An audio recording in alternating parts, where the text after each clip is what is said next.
Hey everybody, it is Jason from the Texas Gun Vault 2. There's a number of things I want to talk to you guys about today. I first want to thank you all for all of your great input regarding the thumbnail for my upcoming video, which releases today. Sometimes when I make thumbnails, I do admit I get a little bit emotionally involved. And while I think my first thumbnail was pretty good, I do agree with a lot of the assessments. So, as you can see, I put up another poll asking people, what do you think of the new one, which is more in the style of the traditional Texas Gun Vault? I guess the way that I normally try to present my videos and my information. And I think a lot of people like that one better. So that's the one I think I'm going to go with, because even after the voting, I think it was like almost everybody liked the new one. So we're going to go with that one for today. So thank you for that.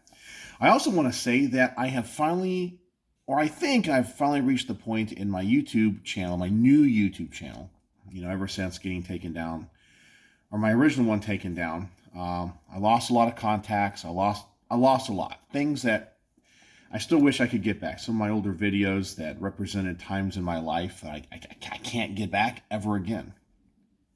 And some contacts, and I definitely lost some influence. I had built up a channel that had 42,000 subscribers plus when it got taken down. And I think that by now I probably would have had 50,000. But it is what it is.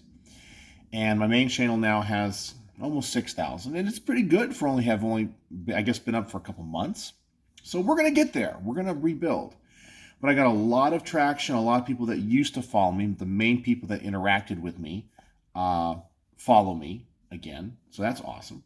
But I think I've finally reached the point in my channel where the companies are starting to contact me again for those reviews. And some of you guys like those, the flashlights and the optics and all that kind of stuff. And some people don't, but I want to talk about that because I got one here from Zalusi, I guess. Zalusi. Now, this honestly looks like the same box that the Kylie Optic came in. Now, I'm going to say, and I kind of predicted this when I reviewed that red dot optic, that the Chinese stuff is getting better, okay? It's nowhere near as good as the US-made stuff or the European-made stuff. But over time, I think they learn their lesson. As they reverse engineer stuff, they're like, okay, so we can't make this stuff so cheap. And when I reviewed that Kylie optic, I just put on a little 22 and said, hey, it's a Chinese optic. It is what it is. It works good for what it is. And I saw their promotional videos where they do all the torture testing and they put on a slide and it reciprocates, really fast for a long period of time and holds zero. And I was like, for what it is, it's actually pretty good. I have no problems with it. It's like $100 optic or whatever. But for what it is, it's well built. The glass is okay. The hood that protects the glass is pretty good. So, then a lot of the comments on that video, even though I reviewed it positively, people say you don't give that enough credit. I've reviewed it or I've bought it and used it, and no, it's not a Trigicon, but it's pretty darn good. And I kind of feel like this might be a clone or possibly made in that same factory in China. So I don't know. It seems to be pretty good. Looks like it's the same box, same basic instructions. The optic looks a little bit different, just because the hood's a little bit different. But I'm going to do an unboxing of this. But this one seems to be a little bit more robust and bigger. So who knows? It's called the Owl is the model. So anyway, that's kind of cool to get another optic in. And these, sometimes they surprise me, both good and bad. I've had ones that are complete pieces of junk, and I'll say it. And the companies ask me, please don't put that up. I'm like, well, you shouldn't have sent me a piece of junk. And I put them up. And then other ones, I'm like, hey, I didn't think this one was going to be any good. And lo and behold, it's actually pretty good. So we'll have to see about that. But one other thing I want to talk about, some current event stuff. And I think that's something I want to branch out to on this channel a little bit more. In the past day or so, I've seen some YouTube channels talk about it, and the websites that deal with firearms news talked about it. And I think I even saw a headline on the Bongino report about it. I guess it's something where the IRS, raided a gun store in Montana, and they took all the 4473s. Now, they were supposed to be going in there for financial records, and I guess the claim is they were investigating millions of dollars of unreported sales or something, money coming in. I guess it's a range and a gun store, that's a lot of money, but it's what they claim. Okay, so they went in there, and the warrant had, I guess it said for financial documents or whatever. The 4473s, as we know, are an ATF document, and they're under the jurisdiction of the DOJ, and they're for firearms transfers, but that has nothing to do with the finances. So there's nothing on there that talks about price, how it was paid for. It's just the record of the transfer for the ATF or the DOJ to come in, trace weapons, that kind of stuff. So that was not covered by the warrant. But the IRS took those documents anyway. And a lot of people are really upset about it, because what's the IRS going to do with that information? Why did they take those 4473s when they're not really authorized to do so? What's the gun store going to do now if they have a request from the ATF for a trace and they need to provide the 4473? Technically, that has to remain in their possession or go to the DOJ. Anyway, I'm not an attorney. I'm not a lawyer. I'm not really going to talk about what they're going to do or what they have to do, because that's going to be the two agencies, butting heads and whatever documents they need to get from each other or whoever has jurisdiction. I don't know anything about any of that stuff. But everyone, of course, is upset about this. And once again, I think my take is a little bit different than many other people's take on this. So everyone's all upset about the IRS doing this, and what are they going to do with that information? Who are they going to share that information with? Which is a very legitimate concern, by the way. However, my take is, you voted for it. Now, I know what some of you guys are saying. Jason, I didn't vote for that. I didn't vote for, the Democrats. I didn't vote for the people that passed the bill and the law in the last session that expanded the reach and power of the IRS and gave them, $80 billion more dollars. I didn't vote for that. I voted for Republicans or somebody else. The truth is, you did vote for it, okay? Because the Republican House had a chance to overturn this. They had a chance because all spending bills originate in the House. Every spending bill has to originate in the House per the Constitution. And so when they came up with the budget, again, they originally tried to take it out, and then the Democrats in the Senate said, no, we won't pass it unless it has this in it, and Joe Biden said he would veto it. So what did the Republicans do?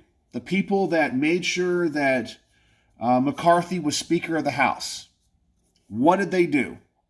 Well, they're sitting there, and instead of holding firm and go, fine, this is our stand. You shut down the government. We're going to pass the bill. We've done our job.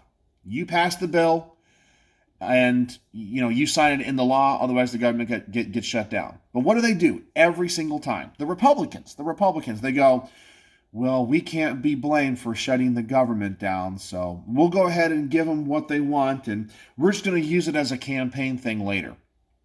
So if you vote for Republicans, and even though they say they don't like this, if they still passed it, you voted for it. Now, what's the solution? I have no idea. I mean, I'll be very honest with you guys. I'm not registered to vote anymore. After the 2020 election, I'm tired of my local representatives because they say one thing and they do another. Okay, the people that represent me, they'll say, "Oh yeah, we're the most conservative, pro-gun people," and then you look at their records, and they usually have an excuse. Oh well, the children, or oh well, we have to get along, whatever. Let me ask you, when the Democrats are in power, do they worry about, oh, we just got to go along to get along, we got to be liked? Hell no. Hell no, they don't. They don't do any of that. They hold firm. They will shut the government down to get what they want. They will punish you. They will punish Americans. They will punish American businesses. They will destroy the country until they get what they want. And they'll say it is their right because they're the majority and they're in power. The Republicans won't. So, while you might not have wanted it, and you say that I voted for a candidate that says they're against it, well, did they vote for McCarthy? Most likely, they did. Most likely, not everybody. But what's the solution? I have no idea. I don't know. I think it's holding these people to account, and you continue to primary Republicans. They get in for one time, you primary them out, you vote for or you vote against them in the primaries. Next one for somebody else who says I'm not going to play that game. And if those people go there and they play the game, then you vote them out until you finally get somebody that goes, I'm going to hold so firm on this that we're going to make a difference. That's the only way, in my opinion. But I unregistered to vote because I don't want my name. I don't want to be on the voter rolls and have somebody vote in my name. So I gave up because my vote does not matter here. Sorry for my coughing. There's a lot of pollen in the air right now. We've had a lot of storms here in North Texas, and the cottonwood is out like crazy.